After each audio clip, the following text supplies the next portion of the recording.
finish the basement and earn extra, even additional equity. Their loss is your gain. Ooh. Well, nice. Looks like a little, is that a townhouse or is that single family? Looks like a townhouse. So, here's an opportunity to put yourself into a newer house in a nice area, great schools. You're in an association, so you can have the busy lifestyle and not have to deal with the maintenance and things that come with owning a home. Usually a foreclosure will represent a very fair price. It looks like it's already been cleaned and it's ready for you to move in right about at market value, which is great because that's what people are offering right now. So you're not overpaying. So make sure to buy title insurance. Andy, isn't that interesting that a foreclosure has like appliances and lighting fixtures and everything? Now, commercial over. Banks aren't selling anything at a loss anymore, guys. Foreclosures mean you're going to pay full retail. So the banks go in and they actually renovate the houses that they do get back. They know there's money to be made. They've learned that lesson that they don't liquidate. So what we learned in the old days is that, hey, foreclosure, just like the dog when the dinner bell rings and they run for them. So everybody runs for these foreclosures, but they're not deals anymore. Where they're deals is when you're buying them before they're foreclosed on. So you're buying the bank notes. That's the new, thing to do. And you buy the bank notes, buy those at a discount. But what's interesting is that bank has already started the process, but it costs $40,000 to $50,000 sometimes in legal fees to truly evict and kick somebody out of that house and do that whole process. So the money that you're saving, I don't know if you're saving anything. You got to remember though, there still is, like disproportionately a very, very, very small amount of foreclosures. Yeah, that's what Andy used to. I mean, when he'd get all those foreclosures, he'd be responsible to get all that work ready and done. So yes, different banks would have, us actually as a real estate agent, they give us the listing, but they also had us as a project manager controlling the clean out, the eviction, if there's police involved or whatever. And it was a very drawn out, lengthy process to make a commission, but it was better than nothing.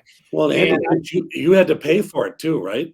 Oh yeah, I was at one time I laughed because I remember Garth Johnson, we were in studio together and I said, God, I'm paying the utility bills on like 50 properties right now. So great, 50 listings, right? Yay. And Garth comes in and goes, I'm paying it on 600. I was like, oh my golly. Before it even goes to the market, you have all these things sitting out there before it even gets to the market that you're watching and paying for and taking care of. Now you're getting reimbursed, but I mean, you have to have a lot of money to be able to handle that. Hey, they're still rolling. You're $60,000, $70,000, $80,000 a month worth of utilities. And what's crazy too, Chris, is this. Utilities are the individual, not the actual property. I sat there for years trying to clean up all these utility bills where they'd keep sending me a $13 bill and I'd send them a $13 check and they'd say, well, you still owe us another $1. And then you don't even turn that in because you're like, I'm not going to turn that into expenses. I'll just pay it, whatever. And all of a sudden you're going, that's hundreds of dollars a month for years catching up on all these utility bills. So now I believe most of the banks, they used to have national contracting companies too that they would work with. The contractor would come in, perform the work, do the clean outs, do everything, and then they would assign the agent at the time of where it's ready to retail list it. All right, Chris, you ready? So you're going to sell this foreclosure. Do not give him an easy one. You gave me South St. Paul for Christ's sakes.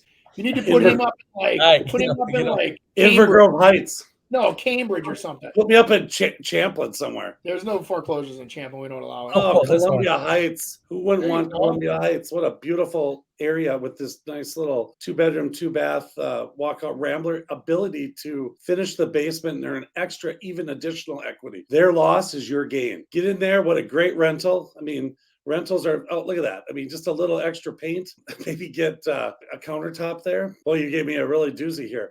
But here's a good example of a foreclosure that needs a little work. So a handyman special. Let's do it. That must be in the basement. It says that the basement isn't finished, or maybe it is. It only says 1,240 square feet. That's a good one. I think investors get out there and look at it. You can even do a disco room right there, that red carpet. The Elvis room.